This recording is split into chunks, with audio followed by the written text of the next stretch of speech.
गुरु बिन मिले न मोक्ष, गुरु बिन लिखे न सत्य को, गुरु बिन मिटे न दोष। कबीर दास जी के इन सुंदर दोहों के साथ आज मैं यहाँ पे बैठे अपने सभी गुरुओं और डीन सर का स्वागत करती हूँ। आप सभी को टीचर्स डे की बहुत बहुत शुभकामनाएं।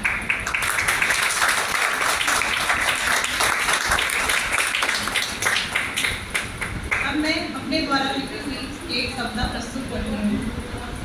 आप सबने जो सिखाया वो हमें सदा याद रहे, अच्छाई और बुराई की पहचान हम कर सकें। मार्ग मिले चाहे जैसा भी उसका हम सम्मान करें, दीप जले या अंगारे हों सीख आपकी याद रहे। योग को हम सब समझते थे केवल आसन व प्राणायाम, पर योग के सच्चे अर्थ को आप सबने ही समझाया।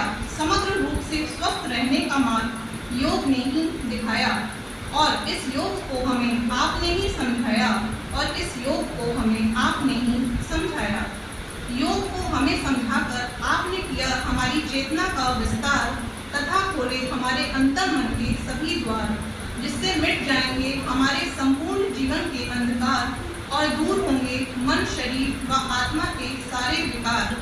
महर्षि पतंजलि के अष्टांग योग को हमें विस्तार से समझाया, हठ योग व उपनिषदों के बारे में भी बताया, पंचकोश और भारतीय दर्शन से भी हमें अवगत कराया, विभिन्न आसनों व प्राणायामों को सही ढंग से करना सिखाया।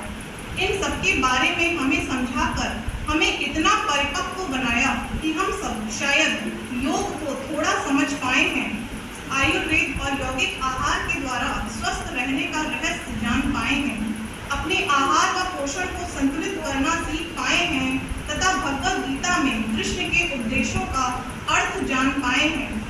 अविद्या को दूर कर ज्ञान की ज्योति दिखाकर, अंधेरों को दूर कर प्रकाश का रास्ता दिखाकर जिंदगी का हमें पाठ सिखाया, ज्ञान की किरणें फैलाकर हमारा भविष्य उज्जवल बनाया, जीवन को जीने की दिशा दिखाकर हम सबको सफलता का मार्ग दिखाया, जीवन के हर मोड़ का सामना करना आपने ही सिखाया, सदा सच का सारथी बने रहने की बात सिखाई, समता में रहना, निष्काम कर्म करना आदि बातें बताई, हर मुश्किल काम को आसान बनाने की सदा राह दिखाई, कोशिश करते रहना हर पल, हार न कभी मानना, हार हार के फिर लड़ना ही जीत है सच्ची, हार हार के फिर लड़ना ही जीत है सच्ची, हमें फिर से यह याद दिलाया, जीवन के विविध रंगों से आपने ही परिचित कराया।